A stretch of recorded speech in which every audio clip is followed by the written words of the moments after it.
बहुत समय पहले एक गांव में एक किसान रहता था। उसके पास काफी संपत्ति थी क्योंकि उसने बहुत सालों तक खूब मेहनत किया था। उसके पास बहुत बड़े बड़े खेत थे पर वह बहुत दुखी था क्योंकि उसके बेटे बहुत पसंद आलसी थे। ना तो वह उसकी मदद करते थे, सारे दिन सोते ही रहते थे और अपना समय फालतू के खेलों में बर्बाद किया करते थे।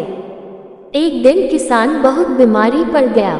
उसके बेटों ने डॉक्टर को बुलाया, जहां डॉक्टर ने कह दिया कि आपके पास ज़्यादा समय नहीं है, आपकी कोई आखिरी ख्वाहिश हो तो पूरा कर लें। वैसे तो आलसी बेटे कुछ काम नहीं करते थे, लेकिन वह अपने पिता से बहुत प्यार करते थे। डॉक्टर के जाने के बाद वह सभी रोने लगे।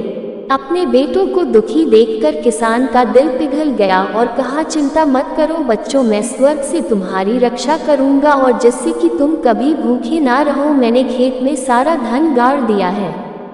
जब वह तुम्हें मिले तो तुम लोग बाजार जाकर उसे बेच देना, वह तुम्हारे जिंदगी भर के लिए काम आएगी। कुछ ही समय के बाद किसान की मौत हो गई। कुछ दिन तक दुखी बेटे दुख के मारे कोई काम नहीं कर पाए, पर फिर उन्हें लगा भोजन के लिए कुछ तो करना पड़ेगा।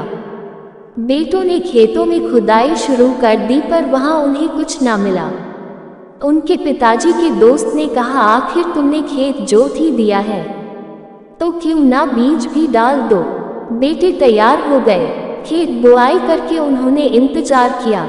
उस साल मूसलाधार बारिश हुई। एक दिन जब बेटे सुबह उठे तो उन्होंने हवा में लहराते हुए अपनी फसल देखी। यह सब देखकर उनकी आंखें फटी की फटी रह गई और उन्होंने कहा कि यही वह धन था जो पिताजी हमारे लिए छोड़ के चले गए। अगर हम काम करेंगे तो हम कभी भी भूखे नहीं रहेंगे।